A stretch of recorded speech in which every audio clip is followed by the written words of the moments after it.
In a world scourged by a century of war, the Fire Nation stands on the brink of total victory. At its helm sits Fire Lord Ozai, a man feared by millions as a merciless tyrant.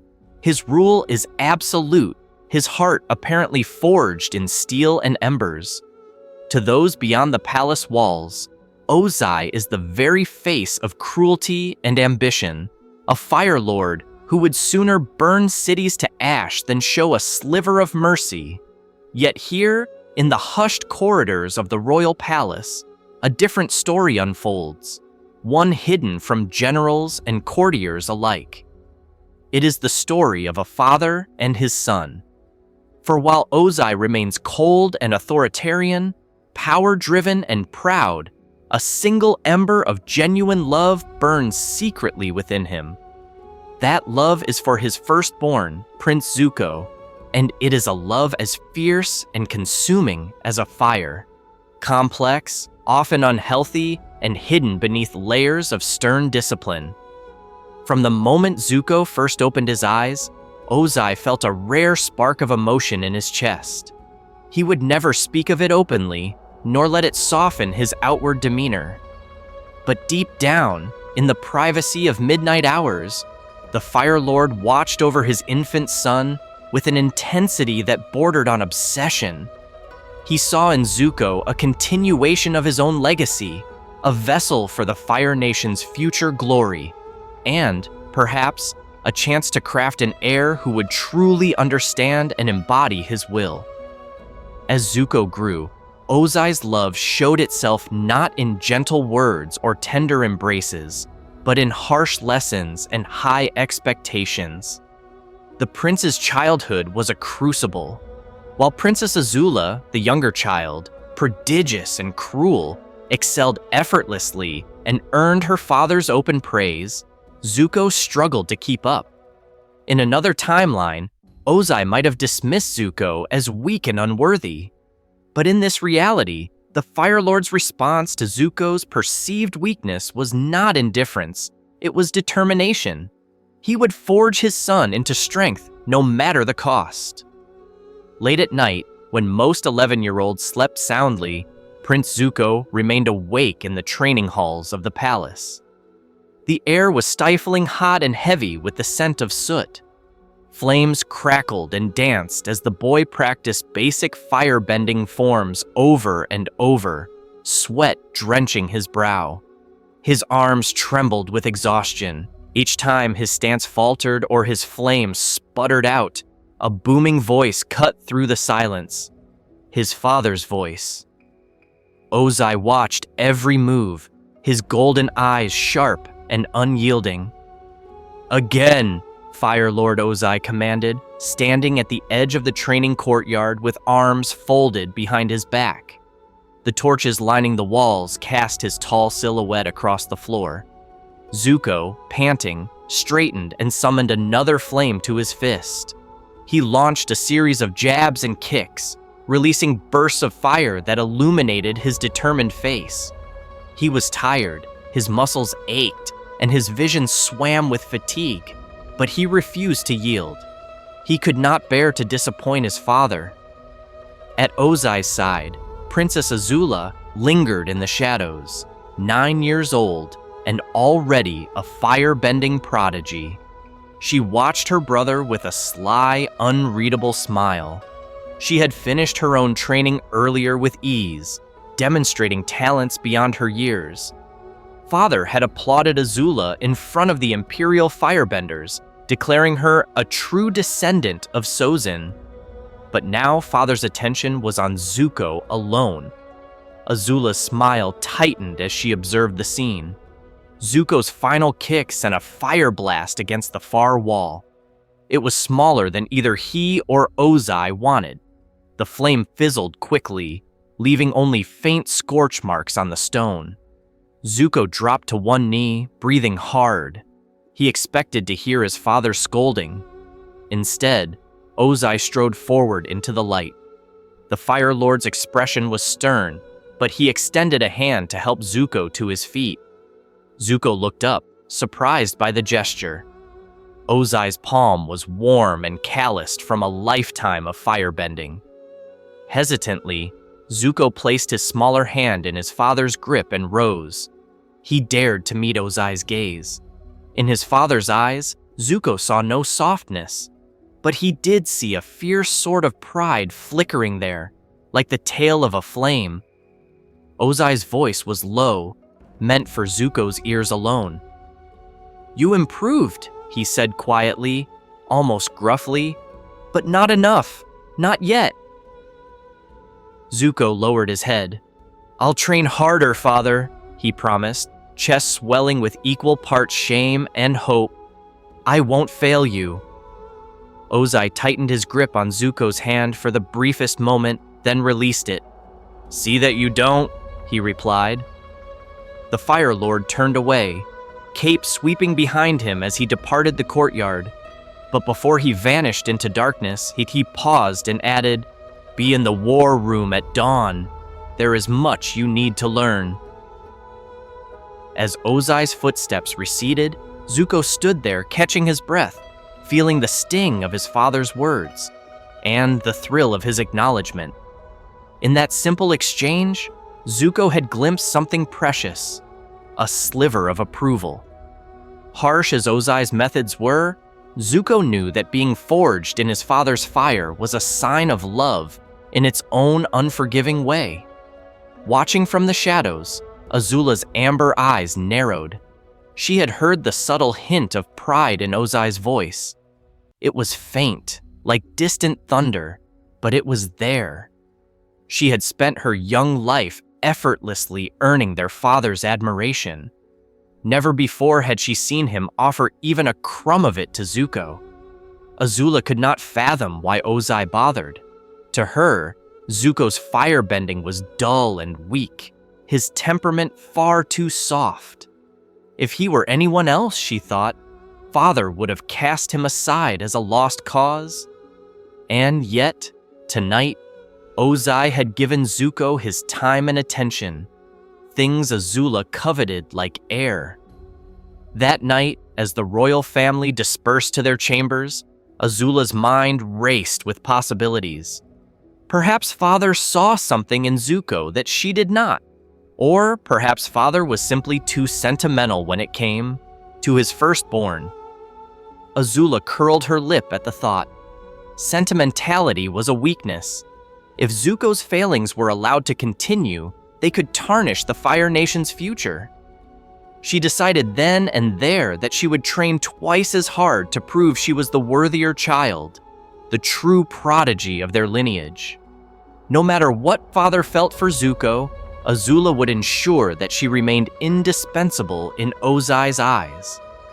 Unaware of his sister's simmering jealousy, Zuko returned to his room that night with aching limbs but a strange warmth in his chest. He replayed his father's words over and over. "You improved. Not yet. Much you need to learn." Demanding words, yes, but also a promise of guidance. Ozai hadn't given up on him. On the contrary, the Fire Lord seemed to be investing effort in making Zuko stronger. In the privacy of his small bedroom, Zuko allowed himself a hopeful smile. Under the watchful portrait of his great-grandfather Sozin, the tired prince fell asleep dreaming of the day he would finally make his father truly proud. The years that followed were unforgiving. Ozai's tutelage only intensified as Zuko approached his 13th birthday. While other children of the Fire Nation might know games and laughter, Zuko's days were consumed by studies of war and incessant training. He sparred with seasoned firebending masters until he was bruised and singed. He pored over maps of the world, memorizing the strongholds and weaknesses of their enemies under Ozai's stern supervision. Every lesson was a test of his will. Every mistake was met with severe correction, and every small triumph, landing a precise fire blast or outmaneuvering a training partner, earned a curt nod from Ozai that made Zuko's heart soar. He lived for those nods, those scarce moments of recognition. Some nights, after a rare family dinner, Zuko would linger in the hall just outside the dining room, listening as Ozai spoke in low tones with his advisors. If his name was mentioned in passing, perhaps Captain Zhao reporting on the prince's progress in naval strategy class, Zuko's ears perked up. Once, he overheard Ozai tell a general, "My son has the heart of a warrior. I will see it tempered into steel." The praise was wrapped in a threat, but it was praise nonetheless. Zuko carried those words in his chest like a hidden talisman. For Princess Azula, however, these same words were needles of irritation. She had always been father's favorite. His praise for her came swiftly and publicly. But she noticed that Ozai's preoccupation with Zuko's improvement was growing. When Azula showcased a new deadly fire technique, Ozai acknowledged it with a satisfied smile. When Zuko held a basic defense stance correctly after many failures, Ozai's eyes lit with rare approval. To Azula, it made no sense. How could father value these trivial victories from Zuko nearly as much as her exceptional feats? Ozai, of course, saw the difference. Azula's excellence was expected. She was a prodigy, but also a second-born, a useful weapon in his arsenal. Zuko, on the other hand, was his heir, and Ozai's love for him, twisted as it was, meant he could not accept Zuko as anything less than extraordinary. He pushed Zuko beyond the boy's limits and showed him no leniency, all under the belief that this was the highest form of care he could offer. If Zuko survived the trials Ozai set, he would emerge unbreakable. If he failed, well, Ozai refused to entertain that possibility. He would not let his son fail. This single-minded devotion did not go unnoticed by others in the palace. The servants whispered that the Fire Lord had grown oddly protective of Prince Zuko. The royal tutors remarked amongst themselves that Ozai personally oversaw lessons that would normally be beneath a Fire Lord's attention. And one person in particular watched these developments with quiet concern. Iroh, Ozai's elder brother. General Iroh had returned from the siege of Ba Sing Se, a changed man. Once the proud dragon of the West, he now carried the weight of his son Lu Ten's death in his gentle smile and weary eyes. Iroh spent long hours with Zuko, teaching him not only firebending basics, but also Paisho strategies and ancient proverbs. He tried to impart the balance and wisdom that he felt a future Fire Lord would need. Iroh saw how Ozai drove the boy mercilessly. He saw the bruises Zuko tried to hide and the exhaustion in his nephew's face at each sunrise. And while Iroh was grateful that Ozai had not discarded Zuko outright, he worried that this love Ozai held was a double-edged sword. One autumn evening, after an especially intense training session in which Zuko dueled Azula under Ozai's watch, Iroh found the prince alone in the gardens. Zuko sat beneath a charred apple blossom tree, a casualty of stray fire from the duel, holding a damp cloth to a fresh burn on his forearm. The boy's jaw was clenched in frustration and pain. Iroh approached quietly, carrying a pot of salve. "Prince Zuko," he said softly, "may I help you with that?" Zuko looked up, surprise and embarrassment crossing his face. "Uncle, I'm fine," he muttered, though the burn clearly stung.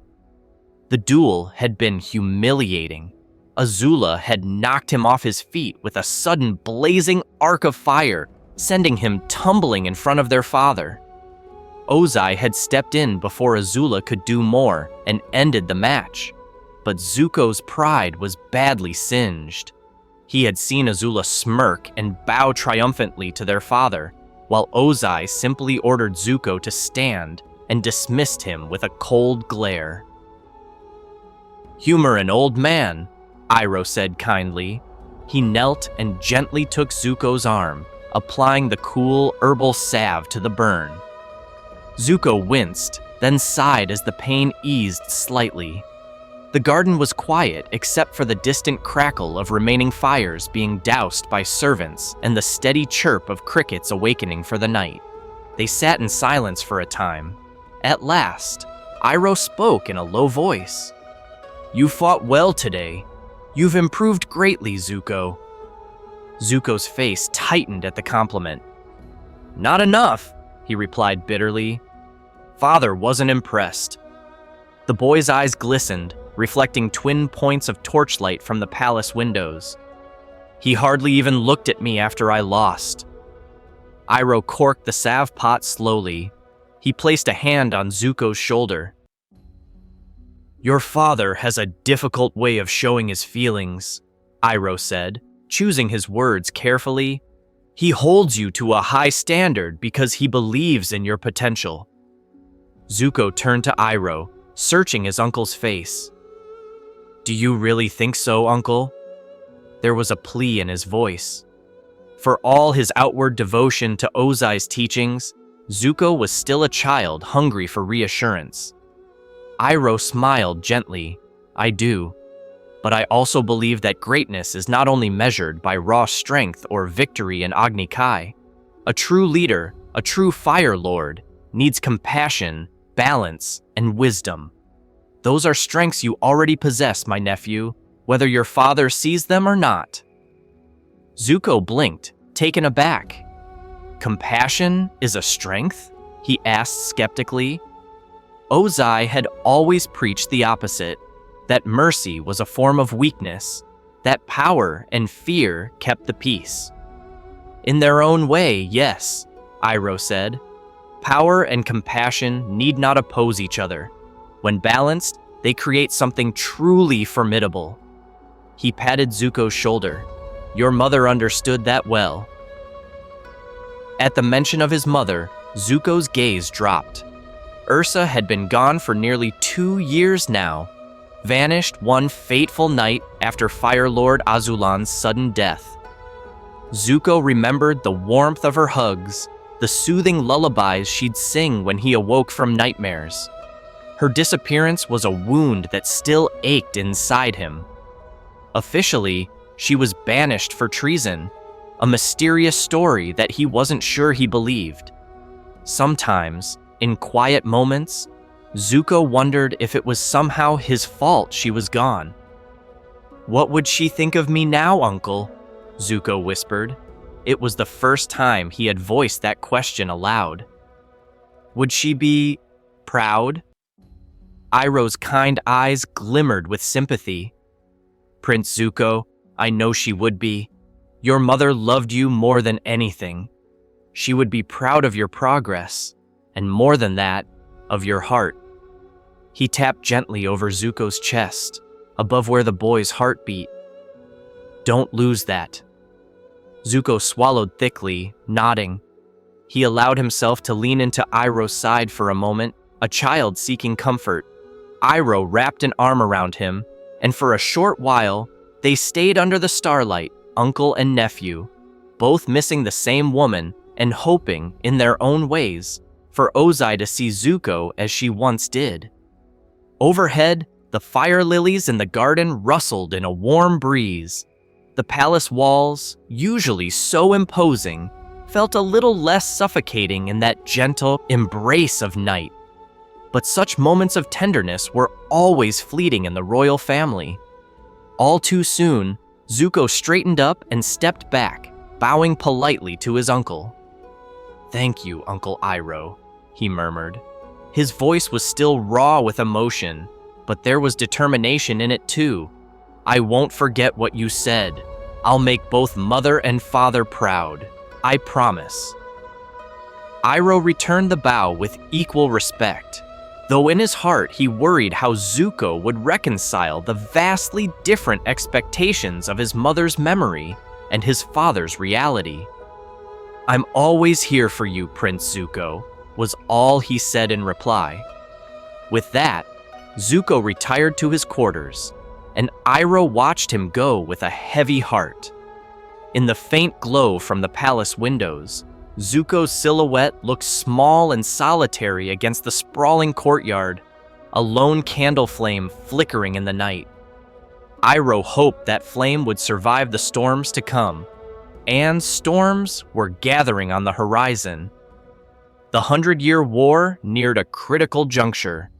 Fire Lord Ozai had been plotting something monumental ever since his ascension to the throne 2 years prior. Rumors swirled through the capital of a grand plan that would finally break the Earth Kingdom's will. Troop movements increased. Weapon forges burned day and night. The war consumed everyone's thoughts. Everyone except perhaps young Zuko, whose focus remained on proving himself to the father he adored. The next test of Zuko's mettle and Ozai's harsh love arrived sooner than any of them expected. On a sweltering afternoon, messengers summoned Prince Zuko to the royal war chamber. The Fire Lord's council was meeting, discussing the latest strategies at the front. It was rare for a 12-year-old prince to attend a war meeting, but Ozai had commanded Zuko's presence. The boy's heart quickened with a mix of excitement and nerves. This was a sign of trust, an opportunity to stand at his father's side in matters of state. As he dressed in his formal armor, Zuko caught sight of himself in the mirror. He adjusted the top knot in his dark hair and straightened his collar. He had grown taller and leaner from training.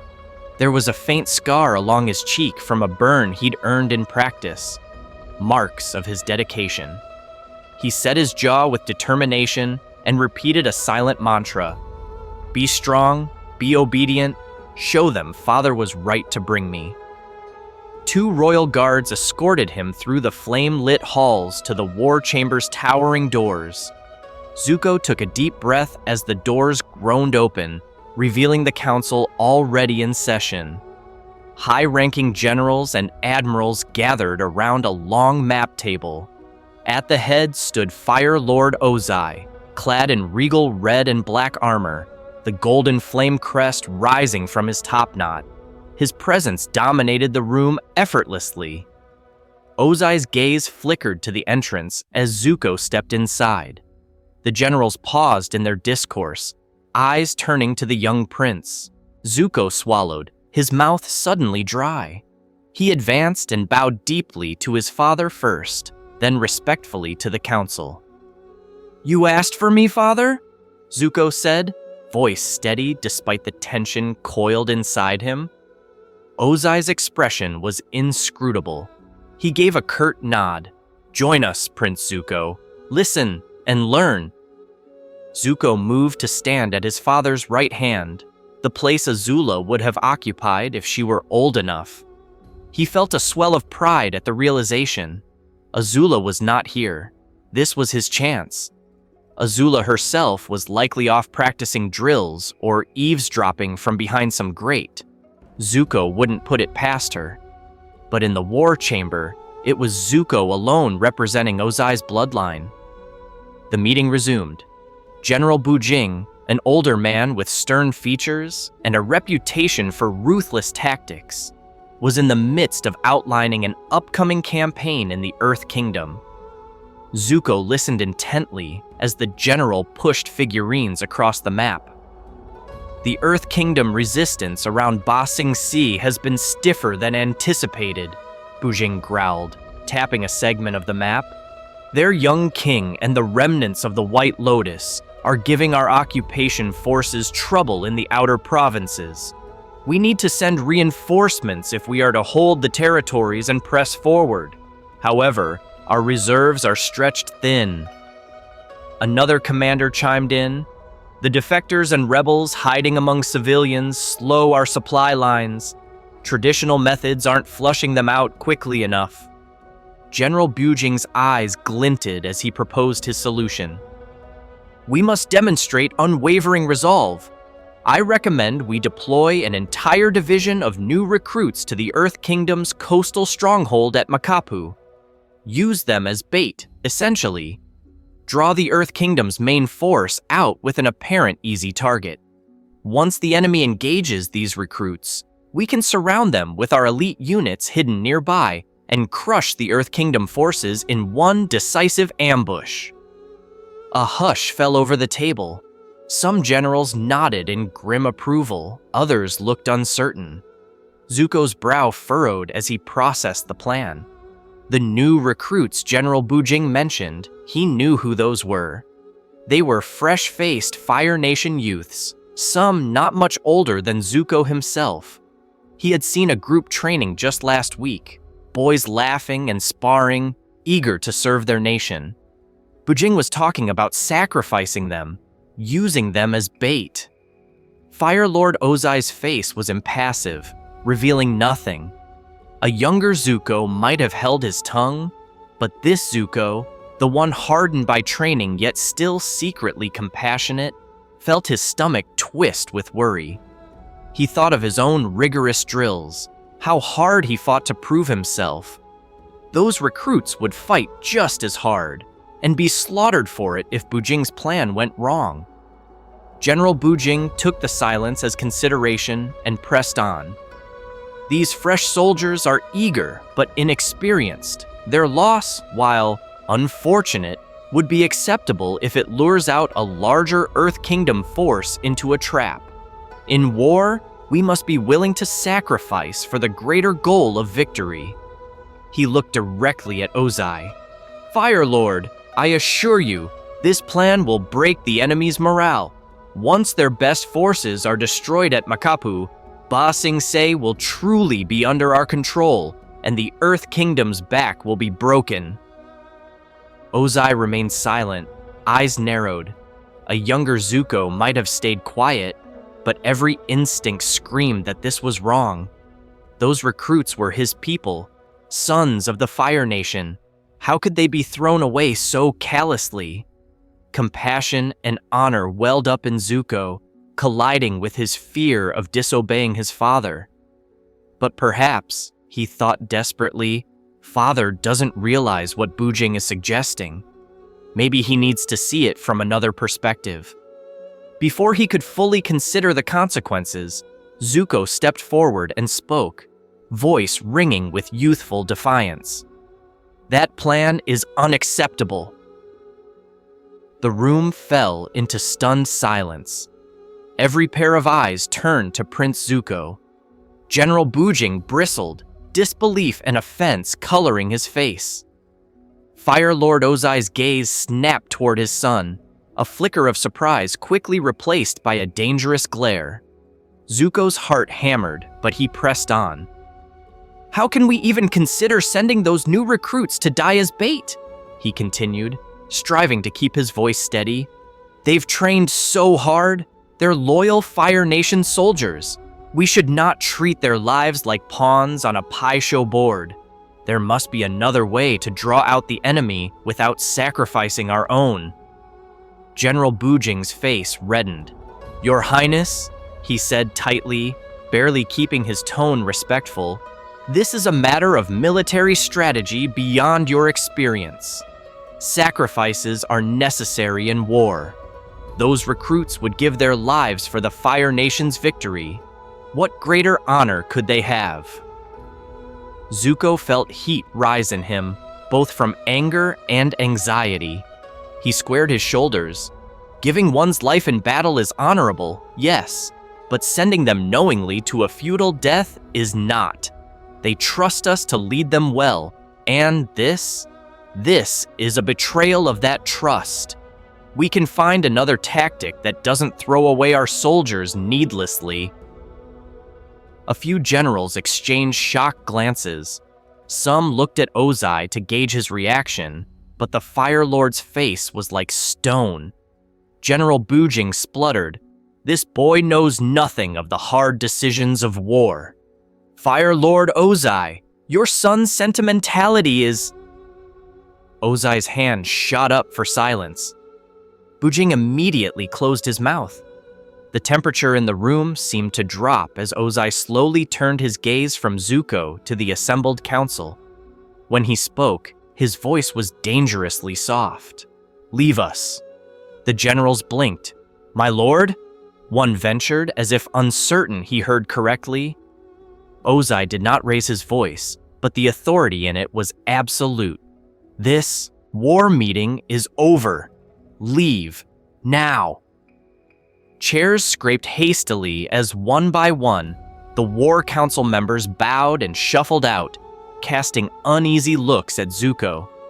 General Bujing made sure to shoot Zuko a glare of pure venom before exiting. Soon, the heavy doors creaked shut, leaving only Fire Lord Ozai and Prince Zuko in the vast chamber. Zuko's stomach churned with dread. He realized the magnitude of what he had just done. The silence was suffocating. He stood rigid, eyes on the floor, daring only the quickest glances upward at his father's imposing form. Ozai paced slowly around the map table. His footsteps echoed. When finally he spoke, there was a terrifying calm in his voice. "My son has forgotten what it means to respect his elders, it seems." Zuko immediately dropped to his knees and bowed his head low. Panic set in. "Father, forgive me," he pleaded, voice trembling.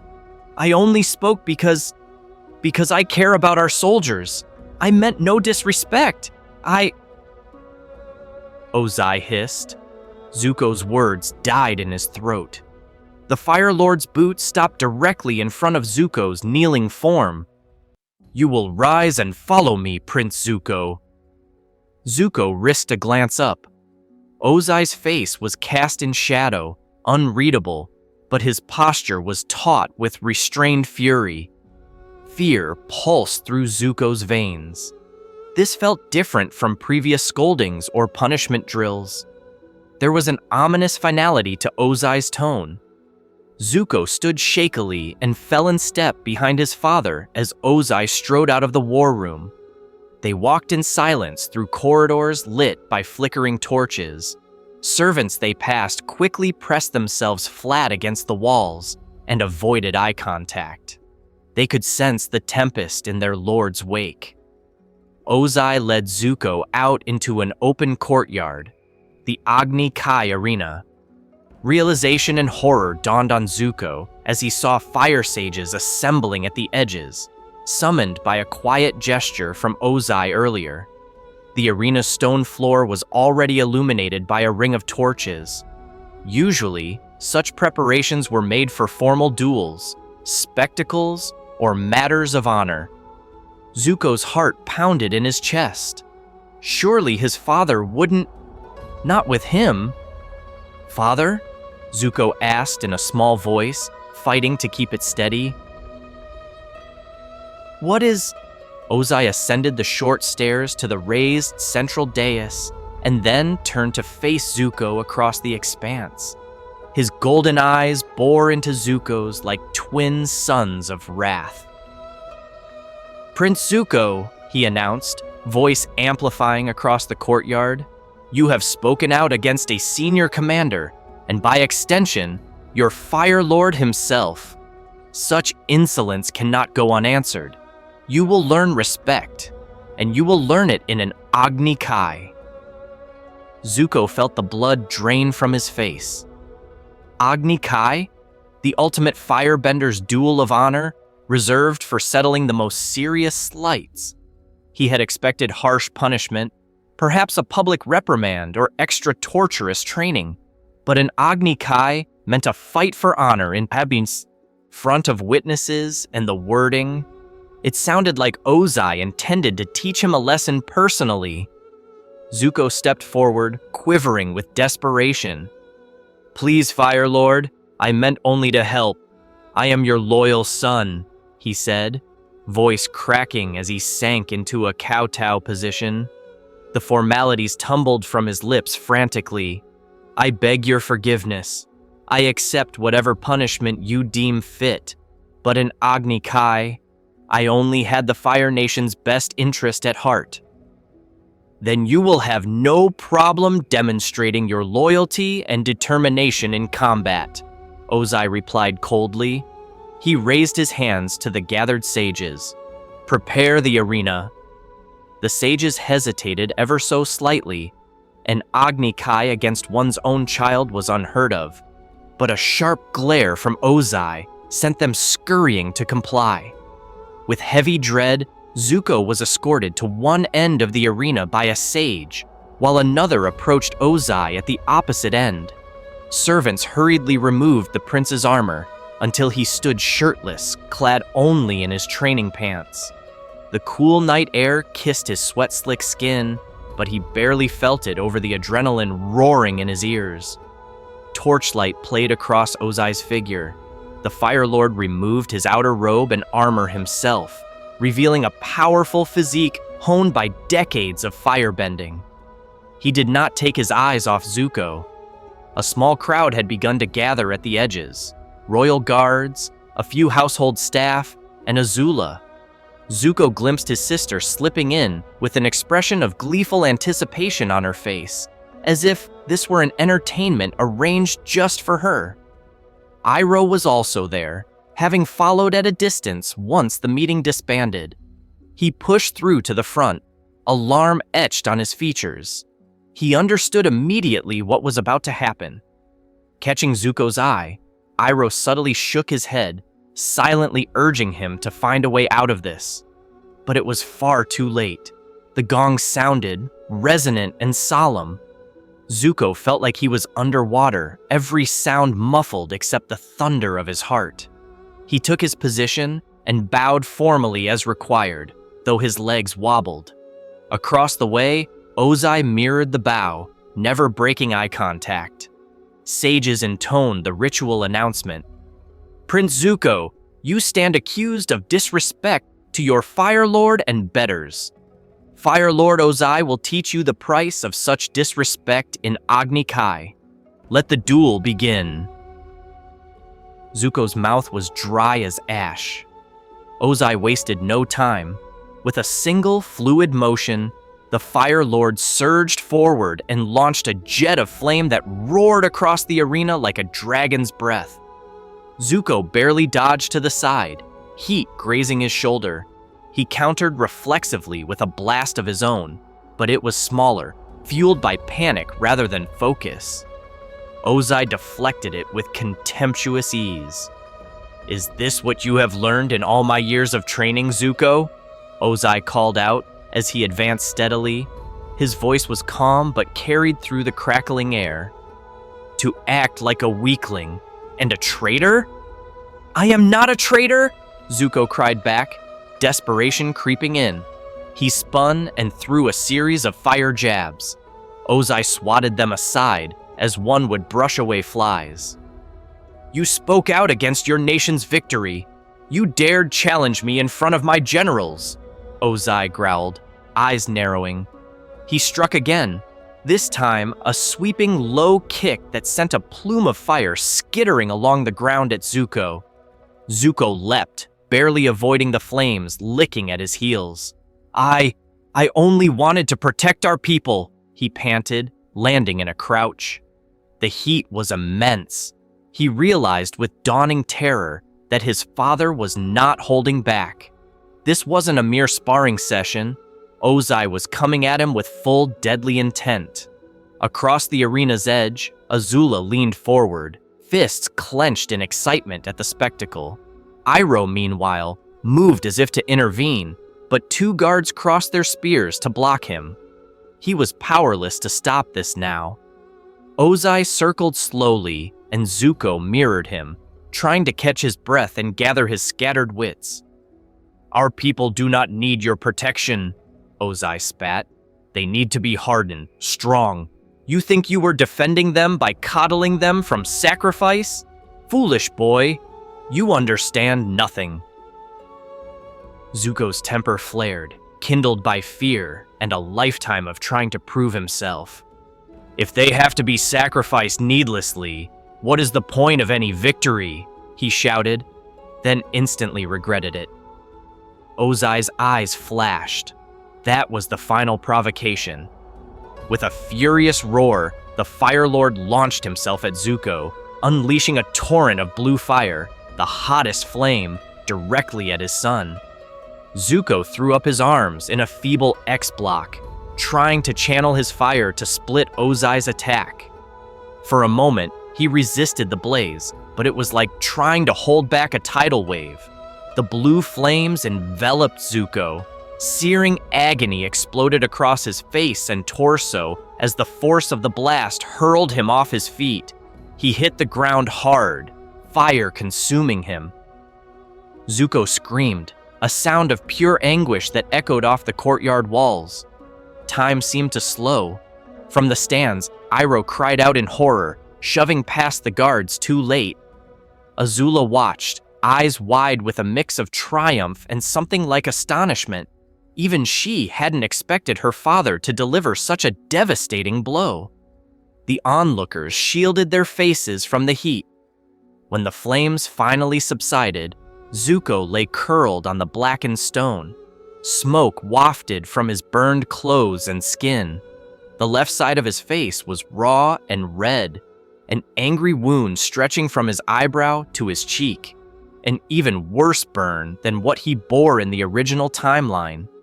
His eye was swollen shut. He groaned, barely conscious, as pain overwhelmed every nerve. Ozai stood over him, chest heaving. His anger had not fully cooled, but seeing Zuko, a small, charred figure, splayed on the ground, stirred something in him. This was his son, his flesh and blood. The boy he had sworn to mold into greatness. For a fleeting second, Ozai's expression faltered. A whispered memory passed through his mind. The day Zuko was born, when he had cradled the infant and felt an unexpected swell of affection.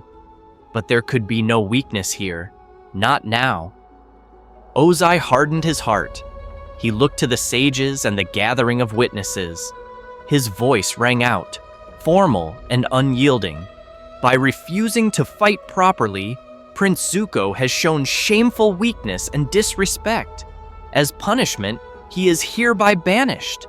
He will leave immediately and not return to the Fire Nation unless and until he finds and captures the Avatar, the enemy of our people who escaped 100 years ago. Only then can his honor be restored. A stunned silence met this proclamation. Banished? Gasps rippled through the small crowd. Azula's jaw dropped in astonishment. This was beyond even her wildest hopes. Iroh finally reached Zuko's side and knelt, cradling the boy's head gently. His eyes brimmed with tears as he looked up at his brother in disbelief and fury. Ozai ignored all of them. His decision was absolute.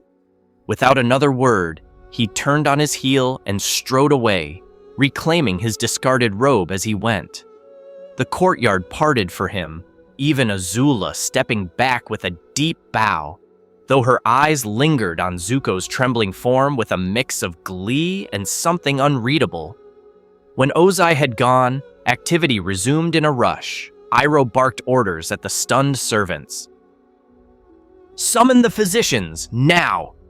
He carefully lifted Zuko in his arms. Zuko whimpered, semi-conscious, tears of pain leaking from his good eye. Through the haze of agony, Zuko caught a glimpse of Azula's face above him. She was smiling, down at him, eyes alight with a cruel satisfaction. In that moment, even through his delirium, Zuko understood. His sister was happy to see him broken. He tried to say something to her, to reach out, but blackness finally swallowed him. In the infirmary, healers worked through the night to stabilize the prince. The burns were severe, but Zuko was strong and clung to life. Iroh never left his side, alternating between pacing in rage and gently holding Zuko's hand in despair. The older man's mind reeled. How had it come to this? A father maiming and banishing his own son? The cruelty was beyond measure, even for Ozai. Just before dawn, Zuko stirred awake. His left eye was bandaged heavily, and his body felt like it had been dipped in boiling tar. He turned his head and saw Iroh sitting beside the cot, eyes closed in a weary meditation. "Uncle," Zuko croaked, voice barely above a whisper. Iroh's eyes snapped open. Relief flooded his face. "Zuko, thank Agni you're awake." He leaned forward, carefully placing a comforting hand on Zuko's right shoulder, the side that wasn't burned. Zuko's memory trickled back in disjointed fragments. The meeting, the duel, fire and pain, his father's voice damning him to exile. Fresh tears gathered in his eyes and rolled down into the pillow. "He banished me," Zuko rasped, disbelief and hurt warring in his tone. Where am I supposed to go?" Iroh felt a stab in his heart at the sight of his nephew's despair. He steadied his voice. "We will go together, nephew. You will not be alone. We'll find the Avatar and restore your honor, as Ozai commanded."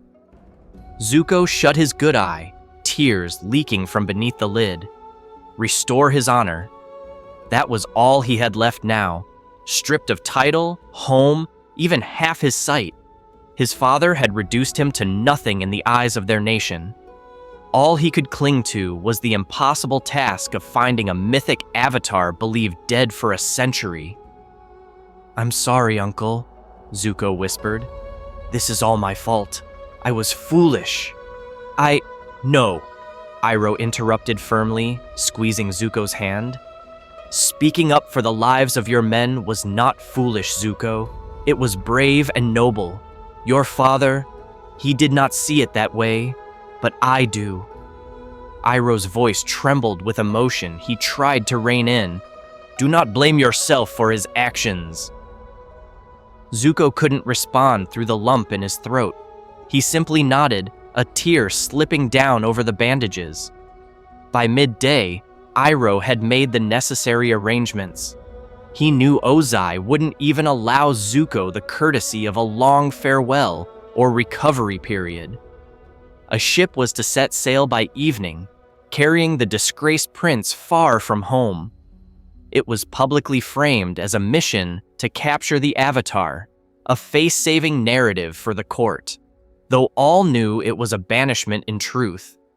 The ship was a worn, older model, small crew, no high-ranking officers. None would deign to serve a banished prince. But Iroh quietly pulled strings to be assigned as advisor to Zuko's voyage, insisting to Ozai that someone experienced was needed to oversee the hunt. In truth, Iroh was determined not to let his nephew suffer alone. Ozai hardly cared, perhaps even relieved to rid the court of Iroh's quietly opposing presence. He granted the request. As the sun dipped toward the horizon, Zuko stood at the palace harbor, leaning heavily on a cane. His face was mostly covered in fresh bandages, only his right eye visible, haunted and distant. The salty breeze stung the raw flesh under his wrappings, but he made no complaint. Pain had become simply part of his existence now, physical and otherwise. A few steps behind, Azula lurked in the shade of a pillar to watch this final moment. Zuko had spotted her earlier, trailing at a distance with that uncanny smirk. He didn't acknowledge her. He couldn't. The humiliation of her seeing him like this was almost as searing as the fire itself. Iroh oversaw the loading of the last supplies onto the ship, ensuring extra medicine and healing salves were stocked. When all was ready, he gently guided Zuko up the gangplank. Zuko paused at the top and cast one long, lingering look back at the fire. Nation capital, its spires and calderas silhouetted by the setting sun. The sky was ablaze with orange light, reflecting on the water like fire. Zuko etched the sight into his memory, uncertain if he would ever see his home again. On the dock, Azula boldly stepped forward into view. She raised one hand in a mock wave, her lips curving in a taunting farewell. Though Zuko's heart simmered with resentment, he refused to give her the satisfaction of a response. He turned away, fists clenched, and limped out of view on the deck. Azula's grin faded as Zuko disappeared. she found it oddly anticlimactic. Victory without an opponent present to witness it. With Zuko gone, who was there to compete with? For a moment, something like loneliness tugged at her, but she shook it off. Father would have only her now. That was what she wanted. Right? Azula pivoted and left the harbor as the ship's horn bellowed. The steel hull pulled away, churning frothy waves. Within the hour, Prince Zuko, the banished prince, was nothing more than a shrinking black dot on the Western Ocean. Zuko stood at the prow, ignoring the ache in his body. Iroh stood beside him silently. Both gazed ahead at the open sea. The last light of day guttered out, and the first stars blinked into existence overhead. "Keep a weather eye on the horizon," Iroh said softly, quoting an old proverb. "Destiny is a funny thing. You never know how things will turn." Zuko didn't reply, but internally he clung to those words. Destiny. Perhaps this was his, to wander as a disgraced prince until somehow he accomplished the impossible. Only then could he return. He gently touched the bandaged side of his face. Beneath it, his wound throbbed in time with his heartbeat. The pain would lessen with time, but he knew the scar would remain forever. A permanent brand of shame. Ozai had ensured Zuko would carry a visible reminder of what happens to those he perceives as weak or disobedient. As night fully fell, Zuko retired to his modest cabin below decks. Sleep eluded him, so he sat at a small desk with parchment and ink, intending to write something. A plea? An apology? He wasn't even sure to whom anymore. In the end, all he managed was a simple declaration he wrote over and over, as if invoking a spirit. "I will capture the Avatar. I will restore my honor." The ship plowed forward under the veil of stars, heading first for familiar waters around the Earth Kingdom, where Zuko would begin the hunt. On the deck, Iroh poured 2 cups of calming jasmine tea, even though one recipient wasn't present. He set Zuko's cup aside, steam curling into the night air. "Happy birthday, my nephew," Iroh whispered to himself, recalling that Zuko turned 13 today. Alone at sea, in pain and exile. It was a bitter coming of age. Thus began Prince Zuko's long exile and quest. For 2.5 years, the young prince wandered the seas and earth, chasing whispers and rumors of the Avatar. Rumors that always led to dead ends. The Avatar had vanished a century ago. Many believed he had perished. Yet Zuko pursued every faint lead with dogged resolve. Failure was not an option. If he returned home empty-handed, he might as well not return at all. During these grueling years, Zuko's days fell into a hard routine. At dawn, he rose and drilled with whatever crewmen were willing to spar. He pushed himself mercilessly, forging his body into a weapon. The more he heard inside, the more he trained outside. He practiced advanced firebending forms Iroh taught him, learned to dual-wield broadswords, studied naval strategy by lamplight. Every improvement was a step closer to being worthy again. Or so he told himself. Iroh watched this transformation with a mix of pride and concern. Zuko's determination was admirable, but the boy allowed himself no rest, no joy. Despite Iroh's gentle attempts to introduce small pleasures, an occasional shopping trip in port, music night with the crew, learning Pai Sho, Zuko remained singularly focused. He ate little, slept less, and spoke only of the Avatar or regaining honor. The trauma of his banishment, the weight of Ozai's conditional love, had consumed him utterly. Physically, Zuko grew lean and strong, a lithe tiger burning with intensity. The scar on his face healed to an inflamed pink, twisting over his left eye, which he thankfully hadn't lost. The though his vision on that side was slightly weaker. He wore the scar like armor, rarely covering it, as if to announce to the world the price of his honor.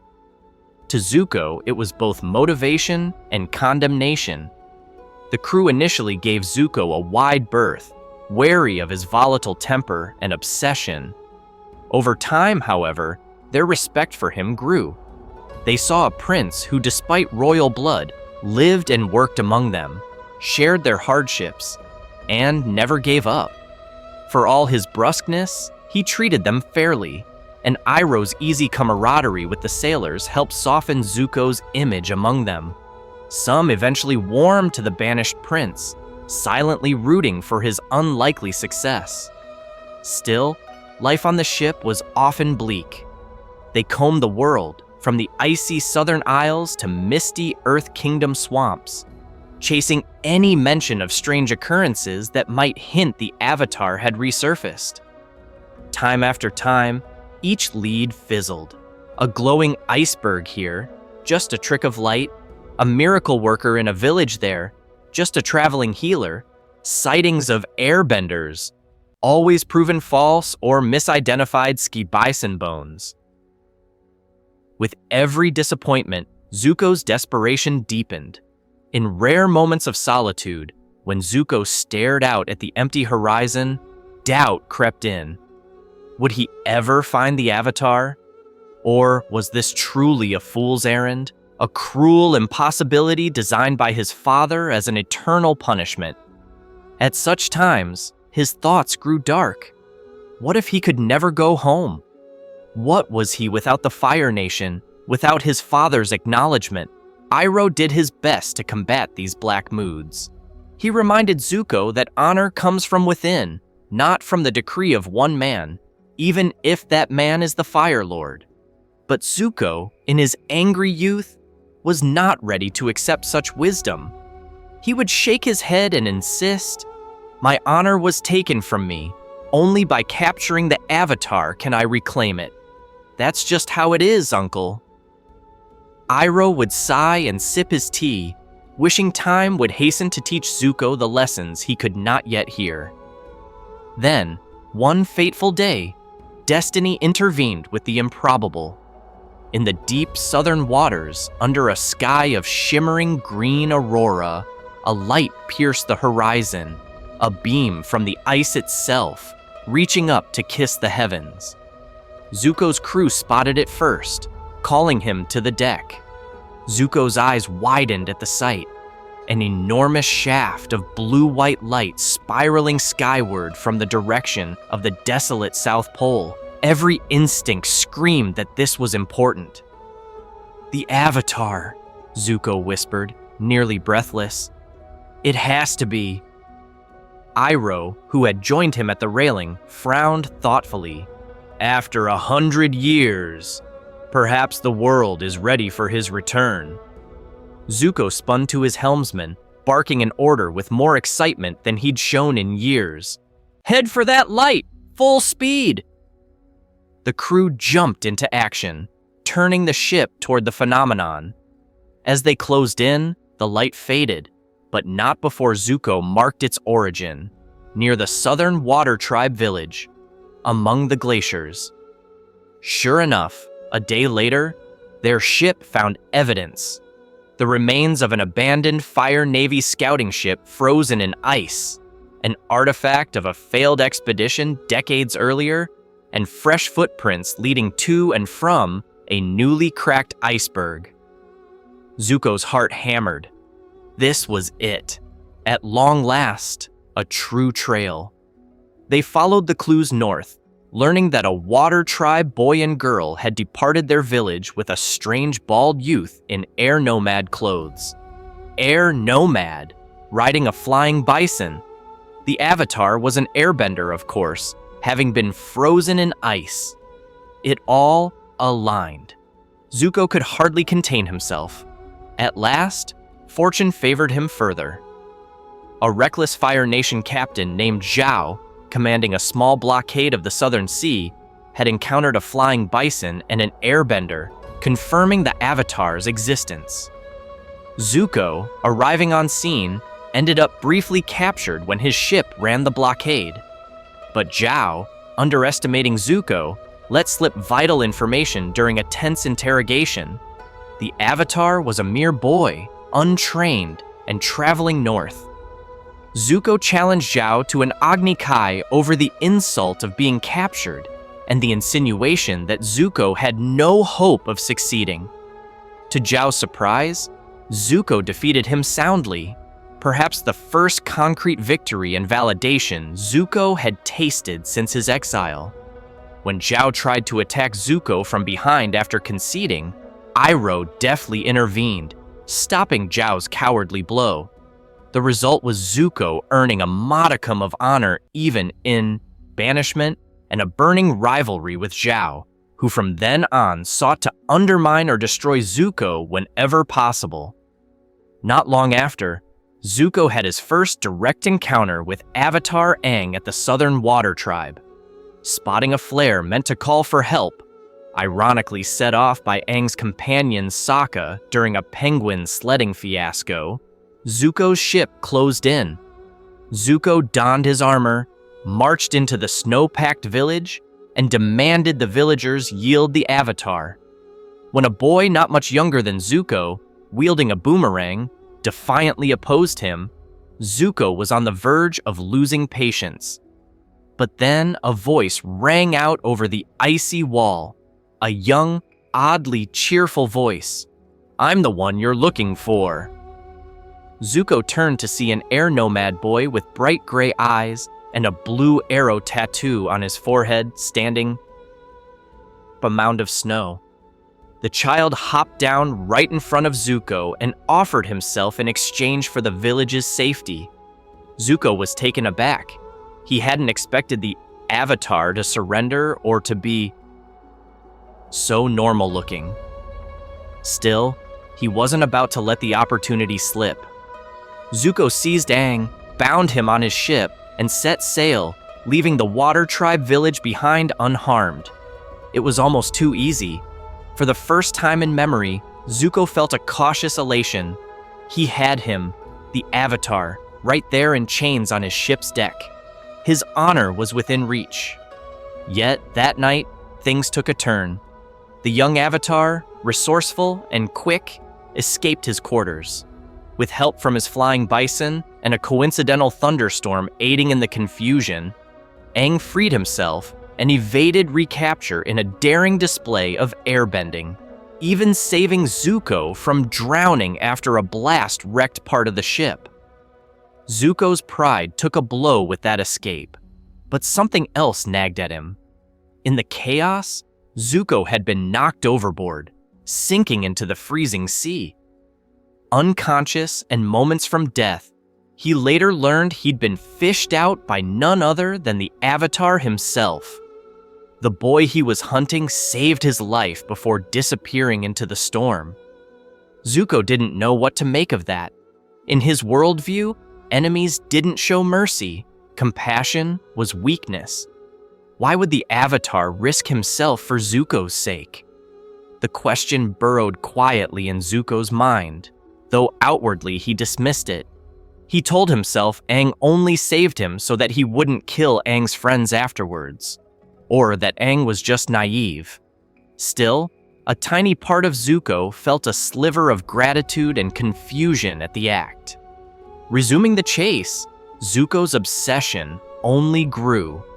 He followed Aang's trail across the Earth Kingdom, from Kyoshi Island, where Zuko's temper got the better of him, and he ended up fighting warriors there needlessly, burning a village in the process, to a rendezvous with Zhao at a naval base, where Zhao revealed plans to capture the Avatar at the Northern Water Tribe, to an ancient temple in the fire sconces of the mountains, where Zuko infiltrated in disguise and overheard that Aang would be learning waterbending at the North Pole next. Each encounter shaped Zuko further. On Kyoshi, he realized brute fear tactics could backfire, turning villages against him and leaving him morally emptier. With Zhao, he experienced the humiliation of being considered inferior and the immediate mortal danger of Zhao's ego. Zhao attempted to assassinate Zuko via a hired pirate crew, nearly killing him in an explosion. Zuko survived only by luck, and that incident left him paranoid and increasingly rageful towards Zhao, but also warier about trusting anyone but Iroh. By the time Zuko neared the Northern Water Tribe, he had grown into a formidable adversary, cunning, resilient, and relentless. But he was also deeply tired, physically and spiritually. His nights were haunted by dreams of his father's disappointed glare and his mother's sorrowful smile. In quiet moments, he sometimes wondered if capturing the Avatar would truly heal the pain he felt, or if it would simply be the next step in a lifetime of harsh demands. In the cold waters near the North Pole, fate brought all players into position for a climactic encounter. Admiral Zhao, backed by Ozai's blessing for a grand assault, led a massive Fire Nation armada to lay siege to the Northern Water Tribe. Tagging behind covertly was Zuko on his smaller vessel, determined to find the Avatar amidst the chaos before Zhao could claim glory. As the siege raged, Zuko took a daring gamble. Under the cover of blizzard and darkness, he snuck into the tribe through an ice wall, confronting Aang as the Avatar entered a trance in the Spirit Oasis, attempting to seek guidance from the spirits. The duel in the snowstorm that followed was fierce and raw, both boys pushed to their limits by duty and survival instinct. Zuko actually managed to take Aang down, mostly due to Aang being in a spiritual state and non-violent by nature, and carried his unconscious body into the freezing tundra, away from the main battle. Zuko, clutching the limp Avatar as a prize, found brief refuge in a cave as a deadly storm picked up. There, in that icy tomb, Zuko faced his own mortality. The temperature plummeted. Aang's friends had not yet found them, and Zuko's body grew numb and slow. He huddled near Aang, ironically trying to keep the boy warm to keep him alive for capture, and in doing so, keeping himself alive too. With no one else around, Zuko allowed himself to speak freely, voicing doubts and desires to the unconscious Avatar who could not hear him. "I'm sorry it has to be this way," Zuko murmured through chattering teeth as snow piled at the cave entrance. "I don't really have a choice. I have to take you back with me. If I don't, my father, I'll never be able to go home." He looked at Aang's peaceful face and felt a pang of something almost like guilt. "Why did you save me back there, in the ocean? You should have just let me drown." Zuko hung his head. "I guess you really are soft." The wind howled outside. Zuko's vision blurred at the edges. He was close to passing out. In his delirium, he whispered a plea not so much to Aang, but to the universe, to any benevolent force his mother always told him watched over people in dark times. "Please, please let me have my honor. I'll do whatever it takes. I just want to go home." Aang's eyes remained closed, his breathing shallow but steady. He looked serene, as if merely sleeping in comfort rather than at the mercy of an exiled prince's desperate hopes. Luck, or perhaps the answer to Zuko's unconscious prayer, arrived in the form of Aang's friends. Katara, the young waterbender girl from the southern tribe, tracked Zuko down at the height of the blizzard. Empowered by the full moon, Katara bested Zuko in a short clash, rescuing Aang and leaving Zuko collapsed in the snow. Yet, even abandoned and freezing, Zuko refused to die. Hours later, as dawn broke and the blizzard cleared, he stumbled out of the snow, half dead, only to witness the near collapse of Zhao's siege. The ocean spirit, joining with Avatar Aang in fury after Zhao killed the moon spirit, ravaged the Fire Nation fleet. In the ensuing supernatural chaos, Zuko actually saved Zhao from being pulled into the depths by vengeful water spirits. But Zhao, proud to the end, rejected Zuko's hand and was dragged underwater, vanishing into the darkness. By the time the siege ended, Zuko was found by Iroh and taken aboard a stolen Fire Nation vessel, commandeered by Iroh during the confusion. Exhausted, wounded, yet alive, Zuko had lost the Avatar again, and with that failure, any hope of reclaiming Ozai's favor in the near term vanished. What would he do now? Where could he even go? The prospect of returning home empty-handed was too painful to contemplate and likely suicidal. On deck, as they sailed south away from the northern tribe's victorious celebrations, Iroh tried to comfort Zuko. "You did your best," he said, wrapping a blanket around Zuko's shivering shoulders. "You should be proud you survived this ordeal. There will be other chances." Zuko stared blankly at the choppy gray sea. The comet was due within a year. His father's plans would escalate. How could he possibly matter in the grand scheme now? "Father will never welcome me back now," Zuko said hollowly. "He thinks I'm dead, maybe, or worse, weak. I have nothing left, Uncle." Iroh felt his heart twist. "You have life, and you have me. That is not nothing, Zuko." But Zuko turned away, withdrawing into the one place he felt he could still hold control: himself. The journey back south was somber and silent.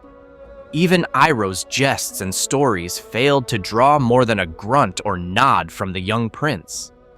Zuko felt more lost than ever. His lowest point, however, was yet to come. Upon reaching the Fire Nation colonies in the Earth Kingdom, Zuko received a message hawk from the Fire Lord's court. It declared that Prince Zuko and Iroh were considered traitors to the Fire Nation for acts of treason during the North Pole Campaign, a lie perpetuated by some of Zhao's subordinates to shift blame, and that they were to be arrested on sight and brought to justice. Zuko crushed the parchment in his fist, fury and betrayal searing through him. Traitors? They fought for the Fire Nation's honor while Zhao nearly destroyed the world's balance by slaying the moon's spirit. But of course, Ozai wouldn't care about spirits. He would only see that Zuko hadn't delivered, and that Iroh had openly opposed Zhao, his appointed admiral. In that moment, something in Zuko cracked. The last tether binding him to Ozai's will frayed dangerously. If his father truly condemned him now even as a traitor, then what was the point of all his suffering, all his striving? Was he truly so disposable to his own blood? Iroh read the edict in Zuko's hands and placed a steadying palm on Zuko's shoulder. "All that means is we must be careful. We cannot return to the Fire Nation. We'll have to find a new path, at least for now."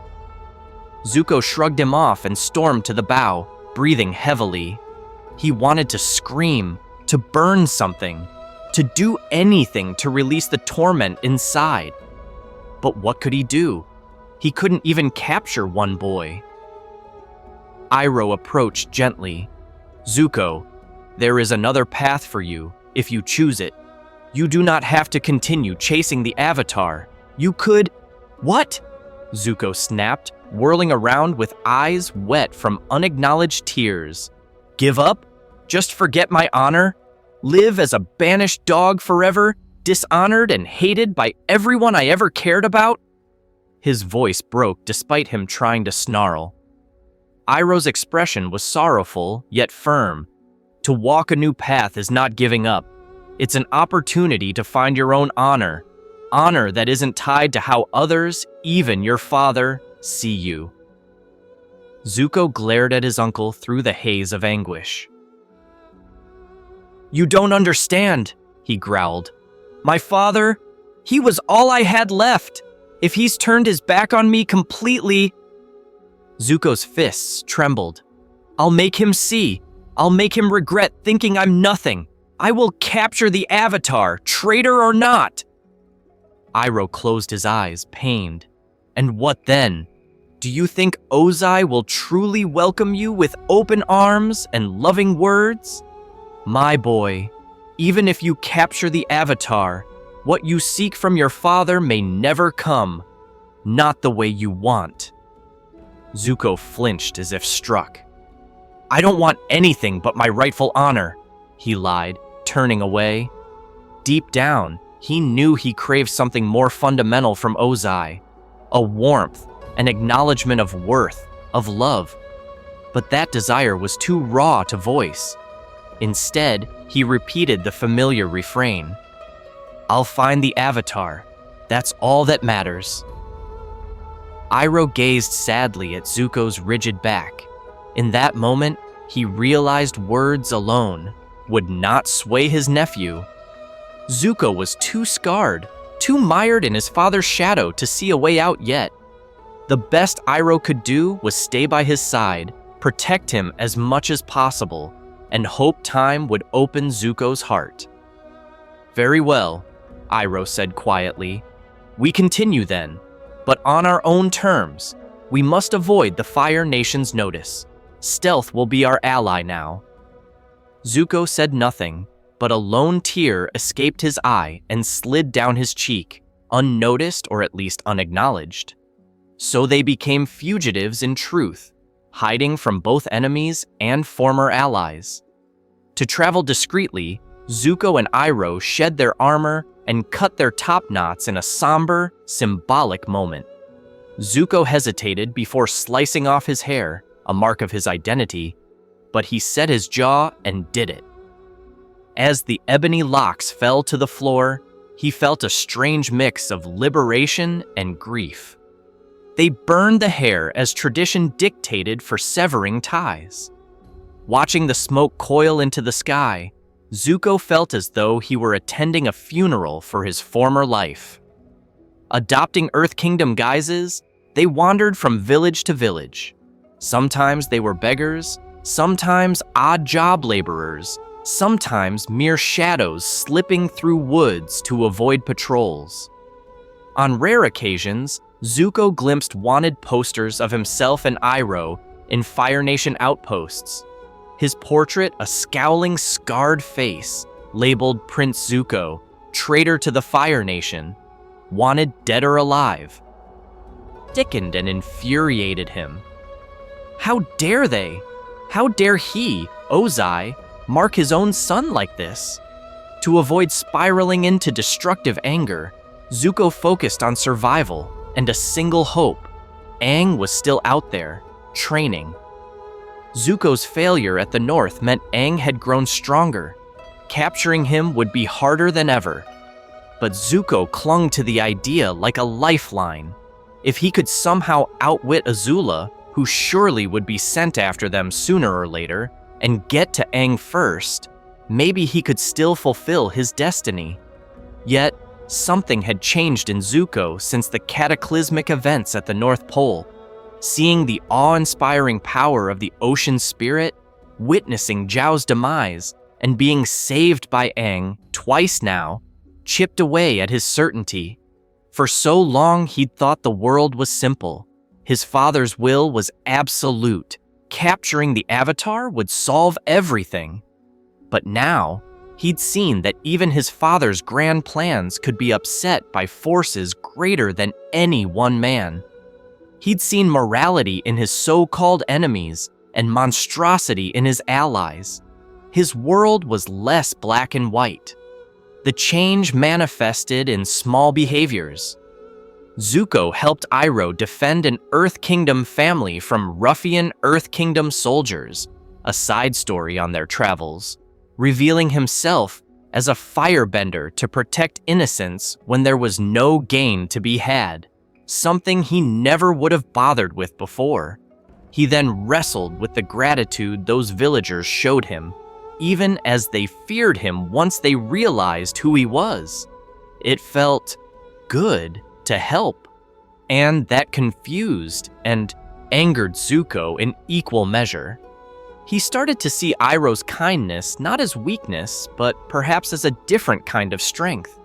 When Iroh risked capture by going into a village to get medicine for an ailing Zuko, Zuko realized how unconditional his uncle's care was, so unlike his father's. It dawned on him in one lonely night that Ozai's love, if it ever existed, had always been conditional. Only Iroh and maybe his mother had loved him for him, and he had both of them torn away by Ozai's actions, Ursa's banishment, and now being fugitives separating him from Iroh's rightful place. Such thoughts were dangerous to Zuko's single-minded drive. They made him question things he wasn't ready to question fully. So he buried them for the time being, pouring himself back into the chase. Eventually, Azula did come.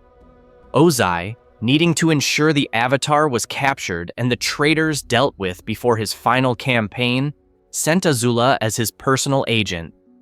Azula, cunning and lethal, tracked Iroh and Zuko to the Earth Kingdom town of Gaipan. She attempted to lure Zuko into a trap by feigning compassion and offering him a return home, a lie that Zuko wanted so badly to believe for a moment. But when the trap sprung, Zuko realized she never intended a happy reunion, only his imprisonment or death. In the ensuing fight, Azula's precision and lack of restraint nearly bested them. It was only when she struck at Iroh with lightning and Zuko leapt between to redirect it clumsily, taking a hefty shock in the process, that Azula was forced to flee due to town guards approaching the commotion. Zuko was left with a new scar, a thin line on his chest from Azula's lightning, and an even deeper understanding that Ozai's family bond meant nothing. His sister would have killed him and his uncle without a second thought. That night, as Zuko recovered in an abandoned barn outside town, something in him snapped, or perhaps finally mended incorrectly and needed re-breaking. He paced and ranted to Iroh, "I am so sick of this, Uncle! Chasing the Avatar, being chased by Azula, almost dying every other week! For what? For what?" Iroh stayed quiet, letting Zuko vent years of frustration. "I did everything he asked," Zuko growled, voice cracking, "and it was never enough. Father will never accept me, will he?" The admission hung in the air. Iroh stood and carefully placed his hands on Zuko's shoulders. "I cannot answer that, Zuko. Your father's heart is a troubled place. But perhaps the more important question is, do you need his acceptance?" Zuko recoiled, stepping back. "Of course he began, then faltered. He thought of Azula's face as she nearly killed them, of Ozai's roar as he burned him, of the smiling Water Tribe siblings thanking Aang for sparing the moon, of the orphan boy he saved from bullies last week who looked at Zuko like he was a hero. I don't know," he muttered. It was the first time he had ever admitted such uncertainty aloud. Iroh smiled softly. "When you figure out that you are the one who gets to decide your own worth, you will be the happiest person in the world." Zuko frowned, gazing into the small campfire they'd lit. The idea that he could determine his own honor was alien. Honor had always been something bestowed by others, by family, by the Fire Nation. Could Iroh be right that it could come from within? He didn't respond that night, but Iroh's words germinated like seeds in fertile soil cracked open by lightning. Then came the news that would forever alter Zuko's course. Sozin's comet was mere months away, and Aang, the Avatar, was alive and well, and now in the Fire Nation. He had slipped past the Fire Nation's blockade masquerading as a colonial schoolboy, one of many tales that reached Iroh through the White Lotus network. The war's endgame was approaching. Furthermore, Iroh revealed to Zuko that he intended to retake Ba Sing Se with the Order of the White Lotus, to liberate it when the comet arrived. Iroh gently explained he believed Zuko's destiny was not to capture the Avatar, but to play a different role, to challenge Ozai himself, or at least confront the legacy of the Fire Nation's wrongs and help end the war on the right side. Zuko initially balked. Him? Face his father? Impossible. He still felt that old fear and longing where Ozai was concerned. And joining the Avatar rather than hunting him? That required a reversal of everything Zuko had believed. So Iroh said a final piece, hoping it would tip the scales. Zuko, I believe your mother would want you to make peace with the Avatar and with yourself. The world needs you on its side, not chasing fairy tales of honor from a man who has none. I know you have a good heart. You've always struggled between doing what's right and seeking what you thought would make your father proud. It's time to choose your own path. The mention of Ursa brought Zuko to tears. He missed her terribly, especially in these dark times. What would she think of him now? Scarred, angry, but perhaps a bit wiser? Would she want him to keep suffering for Ozai's approval, or to be true to the kind boy she raised? That night, Zuko made a choice. He would join Aang. He would help the Avatar defeat Ozai. Not for honor, not at first, but because it was right. And he had nowhere else to turn. He remembered the kindness Team Avatar showed at times, how Aang saved him, how Katara offered to heal his scar in Ba Sing Se, only to be betrayed by him then. They had been more honorable to him than his own blood. Thus, on the eve of Sozin's comet's arrival, Zuko found himself standing before Avatar Aang and his friends as they camped in the Fire Nation, humbly offering himself as an ally. It did not go smoothly at first. Katara in particular distrusted him deeply, and for good reason. But after much soul-bearing and Abhit's successful effort to help defend them from an attack, his sister's attempt on their life, Zuko earned his way into their group. Teaching Aang firebending, Zuko discovered something profound. He actually enjoyed helping someone grow, rather than tearing them down. He reconnected with the true, life-giving source of fire by learning from the dragons with Aang. He found friendship in the gentle banter with Sokka and Toph. And though Katara remained distant for a while, Zuko respected her boundaries and silently vowed to someday earn her forgiveness. Little by little, the anger and pain that had defined him began to lift, replaced by a cautious peace. For the first time, Zuko laughed around people his age. He shared stories of pranks Azula pulled, to Sokka's delight, and cooked a surprisingly good Fire Nation curry for everyone. Spicy, but Aang loved it. In those small moments, he felt accepted not for his title or fear he commanded, but for himself. It was addictively comfortable. The final test came during the comet. Zuko confronted Azula in Agni Kai for the Fire Lord crown, while Aang faced Ozai. The Agni Kai was ferocious, but Zuko, fueled by newfound clarity and not haunted by needing to prove himself, bested Azula slowly but surely. When she tried to cheat by striking at Katara, Zuko protected Katara at the cost of a lightning wound that nearly killed him. In doing so, he let go of all the old hate, sacrificing himself for another, something Ozai would never have done. Katara saved Zuko's life using the enchanted water from the North Pole, tears in her eyes as she realized how far Zuko was willing to go to right his wrongs. In that moment, all distrust melted, and she embraced him as a friend truly. Meanwhile, Aang defeated Ozai by removing his bending, stripping the Phoenix King to a mortal shell. The war ended, and peace dawned. As Fire Lord, Zuko forged a new legacy, one influenced by the unconditional love Iroh showed him, the moral compass Aang and friends instilled, and yes, the hard lessons Ozai's twisted love had taught. He dismantled the colonies, established the United Republic, and vowed to never repeat the mistakes of his forefathers. He even helped Azula try to recover, visiting her often in the institution she was held, offering empathy where none was given to her before.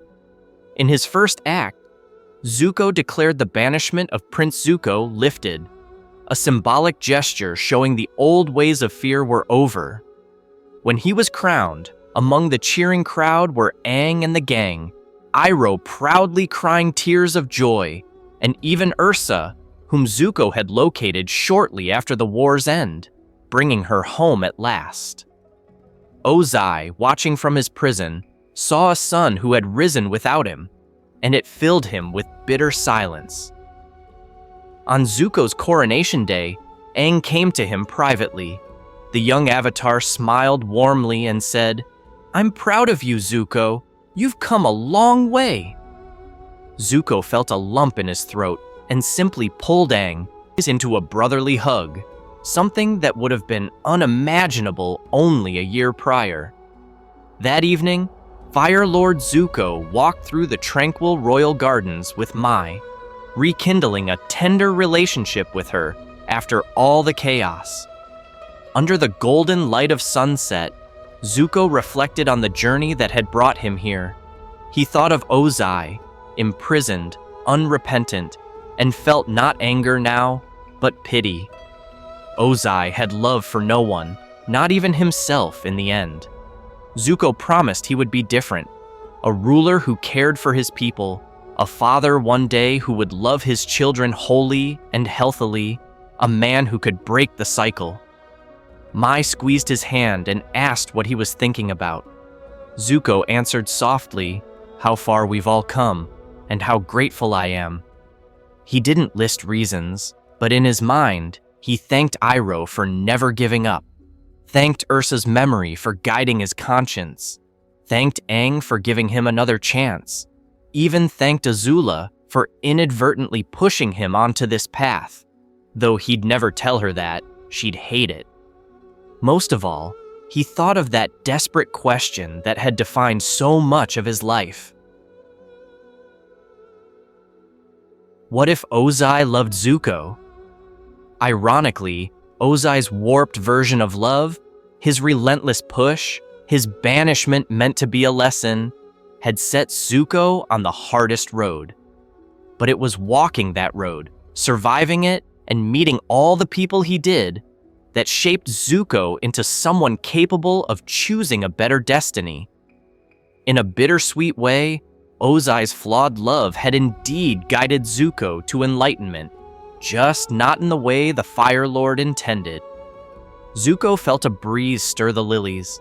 He closed his eyes and imagined it was his mother's touch, or perhaps the spirits affirming that he was finally on the right path. His scar itched slightly in the wind, but he no longer felt ashamed of it. It was a part of his story, a reminder of how far he'd come.